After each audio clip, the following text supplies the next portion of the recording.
Hey, what's going on, everyone? Sly here with Flo.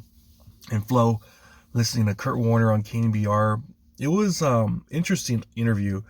There's a lot of people out there that straight up say, I love Brock Purdy. And then some people say, I dislike Brock Purdy. Kurt Warner, to me, he was more like in the middle. He had things I said. I was like, yep, I agree with 100%. But then things I was like, I'm not sure, Kurt. I think, I'm not sure I like that take, man. But it was really interesting. So when you threw that pass, did people say, well, he's just a guy, he has weapons around him? Torrey Holt did all the work, Kurt, right? Yes, Come yes. on. I did have weapons around me. I had good players around me. You know, it's, obviously this has been a topic of conversation because there's so many different things that connect Brock and myself. Yes. And when people ask me, I think there's a couple things that kind of separate the two of us. I think the first thing was that season – fortunately for me, I was able to win the MVP. I threw 40 touchdown passes, which nobody had ever done except Dan Marino. So I had kind of outperformed all of the quarterbacks there. That helped me to kind of get pushed up the ladder in a different way, I think, than Brock did. I think the other thing is when you looked at me in that time period, all the quarterbacks looked like me. They were drop-back quarterbacks. It wasn't about athleticism. It was about throwing from inside the pocket. So I was grouped into that category. I think the thing with Brock is, okay, first of all, he's not setting the world on fire. Even though, he's playing great football, but there's other guys that are in, that realm. So, if, he's throwing 10 more touchdown passes than somebody else, I think we got to finally go, okay, he's better than everyone else. But when he's in the mix, we can kind of go, oh, he's got weapons, he's got all this. And then I believe the second thing is we're in a different era of quarterback. And so you look at Brock, and Brock doesn't look like Josh Allen, doesn't look like Lamar Jackson, doesn't look like Patrick Mahomes from an athletic standpoint or from an arm talent standpoint. And so we automatically, because of how we're looking at the quarterback position, look at him and go, he has to measure up. And I don't think there's anything wrong with that, is that he doesn't measure up from an athletic standpoint. But that's not what the quarterback position is about. Quarterback position is about doing and making the throws and the decisions that you have to make for your team to win. But those are the two reasons I believe that I was looked at a little bit differently, even though I did it in my second year, first year, full year starting, and Brock is in that same mold. But we view the situation differently, and it's unfortunate because Brock will have a time where he can create the narrative for us. We don't have to create the narrative after a year and a half. He's been really good. He's done exactly what he's supposed to do. He's in the Super Bowl in his second year, which I think like 7 quarterbacks have done in their life.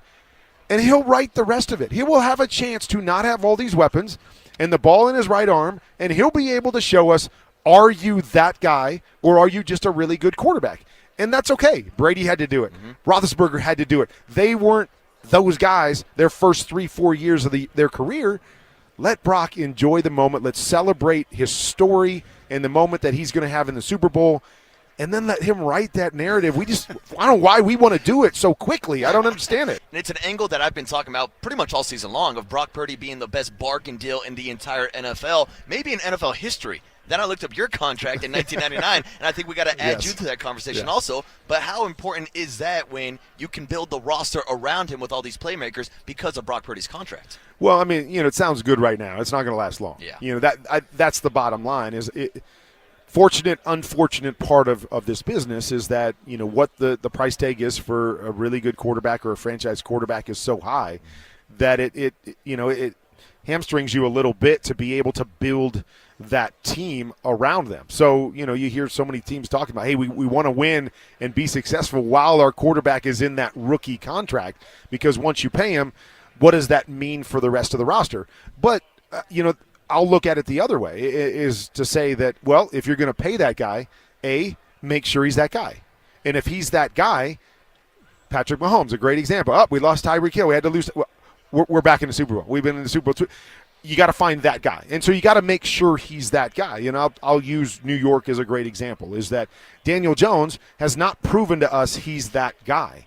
And they went out and paid him anyways, and it hurts their team because because he hasn't shown that. And he may not be that guy, and now you're really in trouble. So that becomes the key to me, is that you got to find that guy. He's got to be a guy that can carry you when you need him to carry you. And that, to me, is going to be the question when Brock and they decide to do this is, yes, he's a good quarterback in this system, and he's played great over the year and a half. But there's probably going to come a time where he doesn't have all of this around him, and you've got to believe, okay, when I've got a lesser team around him, he can still elevate us, or he can still make the plays that we need him to make to get to this level. And that, to me, becomes the question for all of these teams, because it's like, well, if we don't have Brock, let's just say, for sake, and I'm not saying this, let's say you don't think Brock is that, franchise guy that can carry you. But then you ask the question, well, who else can we get? Like, if we don't have Brock, then who do we have? Because we don't want to have nobody, because you can't win with nobody. But if he's not that guy, are we willing to pay him that top dollar, which is what happens in this league? Is if that guy's available, you got to pay him top dollar. And so those, to me, are the dilemmas that they're going to have when it comes to that. But like I said, he hasn't had to do that. He hasn't had to carry this team on his right arm. And so there may take a little bit more time for us to realize, where is he going to be slotted? How good is he? Now, maybe they know that because they see him every day and they've seen it in practice. And, they hear the story that Jed York comes out and says, hey, Kyle said this after the first week of training camp. This guy's – so maybe they know something even more. Like, I watch him play, and I think he's doing some special things that other people don't recognize. But maybe they know a little bit more than we do to go, yep, what we're seeing every single day or Sunday is exactly what we see every day and what we believe, we can build around. And they've already made that decision. But that, to me, at the end of the day, will be the conversations that you have with any quarterback, but they'll have it with Brock as well. At halftime, and what you were thinking then, and then what happened? Well, I think the biggest thing is, the first thing that I continue to look at with Brock is that, I don't think Brock's played any bad football games. I know a lot of people pointed to the losses they had this year and some of the games where he had interceptions. I still think he played good football in those games, made some mistakes. In the playoffs, I don't think he's played great football, but you find ways to bring your best in the biggest moments. That's exactly what he's done in the last 2 playoff games. I'm not going to sit here and say that I'm fully convinced because, last week was more about his legs. The week before in the playoff game, if you watch the last drive, it was a great drive, but they had a lot of time, so it was all checkdowns except for one throw down the field. So you have to take it all in context. And the bottom line is, again, with Brock, is at some point I've got to see you carry this team with your right arm, meaning you got to go out and throw the ball 40, 45 times, and you got to do it efficiently, and you got to make every throw, and you show us that, hey, if we have to play that way, we can win that way. And so, again, I don't need to know right now. Like, he hasn't had to prove it, and I don't care if he's proven it at this point. But that is what I need to know at some point if I'm going to sign this contract, if I'm going to build around him for the future, is I just want to know that, what he is from a complete standpoint as a quarterback. But I love the story. I love the kid, very much like me. All right, man. So pretty much, he likes Brock. He wants to see more though, because obviously we have all this talent around him. So he wants to see how it is when he gets paid and see when everything, pretty much you don't have that talent. And I liked what he said, but however, he was talking about how, he's not athletic and really not that athletic, but to me, I think he's actually one of the most athletic quarterbacks that you'll see, just because he's able to elude sacks all the time because he has those damn ham hock legs, and he's able just to get out of the pocket and just boom, take off for 10, 15 yards like nothing. So, it was interesting to hear. And another thing too, he was like, oh yeah, we both did that in our second year. But there's a difference though. Like Kurt Warner, when his second year, he was already 30 years old almost. Yeah, so he was already playing all these other leagues, the Arena Football League. Yeah, was it the X? It was something like that. He was Canadian Football League. Yeah, so he was doing all these. Yeah, he was already 30 years old, and Brock experience. Yeah, exactly. He's plenty of experience. So I mean, to me, I was hearing that, I kind of I did roll my eyes a little bit.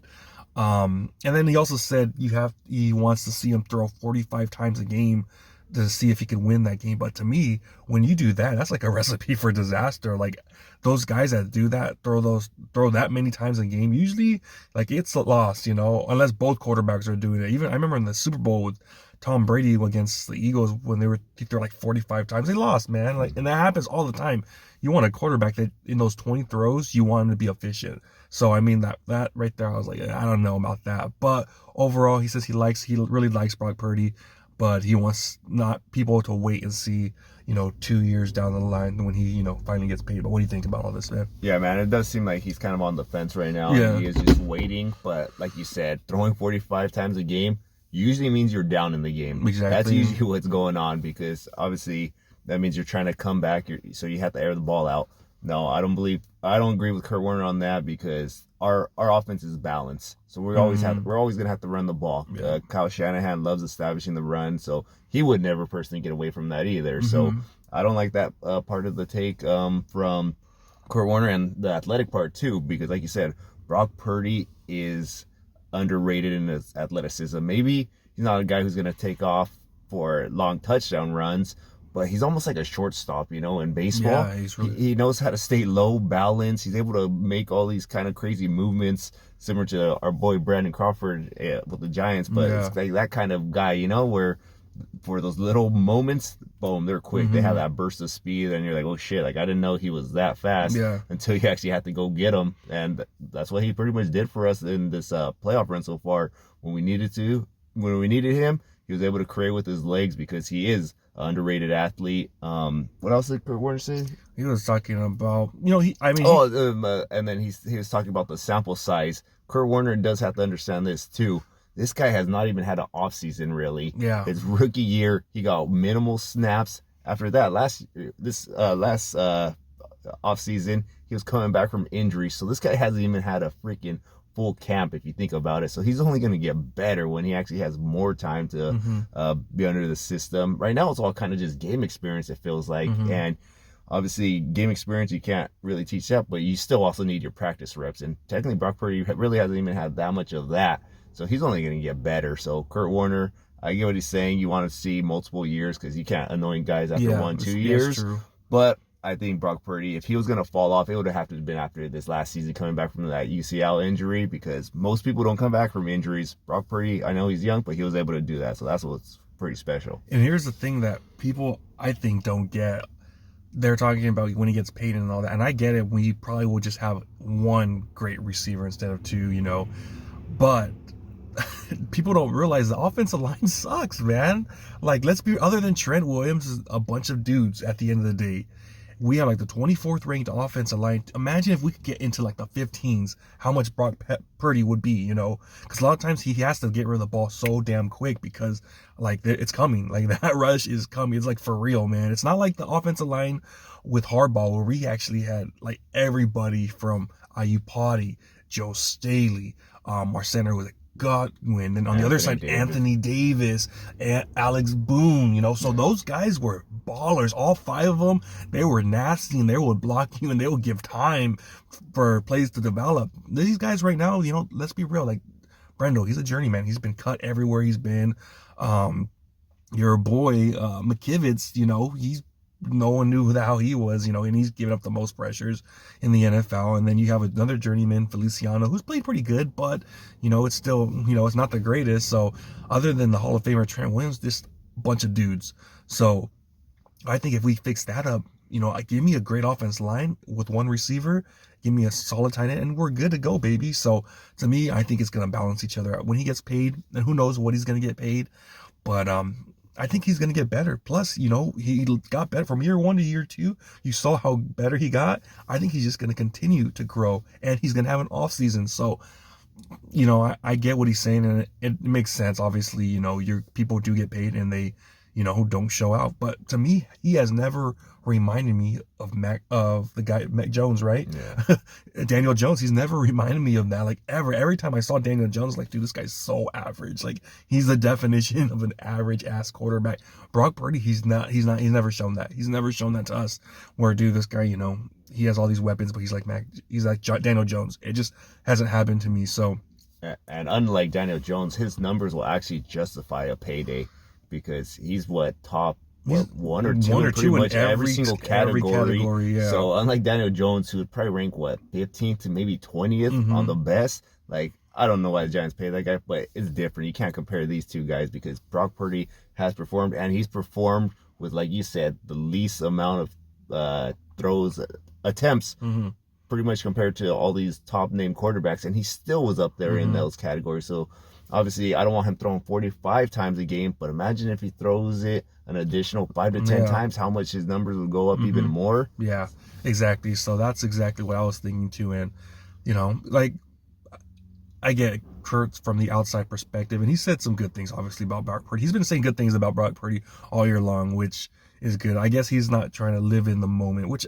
it makes sense. There's a lot of players out there that people are like, oh my gosh, this guy's the next coming, and they end up turning like just whitewashing away, So I get where he's coming from, but I think I've seen enough 49ers football where I'm like, okay, this guy's he's not the same as these other dudes that we've had throughout the years. And just right here, we haven't had that in forever. A dude that could beat you with his brains. And to me, I don't care if you give him one receiver only. Say it's just Brandon Ayuk and Debo, whatever, walked or whatever, or then Kittle gets older. Just get someone else, a good tight end. I think he can still cook, man. I really think he's still going to be able to cook just because he knows exactly where to go with the damn ball. And even with the crappy offensive line, he's still making it look pretty easy. So I'm not fearful at all. I know I get where Kurt Warner's coming from. But I've seen enough Brock Purdy where I'm like, all right, man, we're good. We're good to go for the next 10 years, man. Yeah, I agree. I trust Brock Purdy too. But you guys let us know in the comments what you guys think about Kurt Warner's take. Like, comment, subscribe, hit that notification bell. See you all next time. Peace.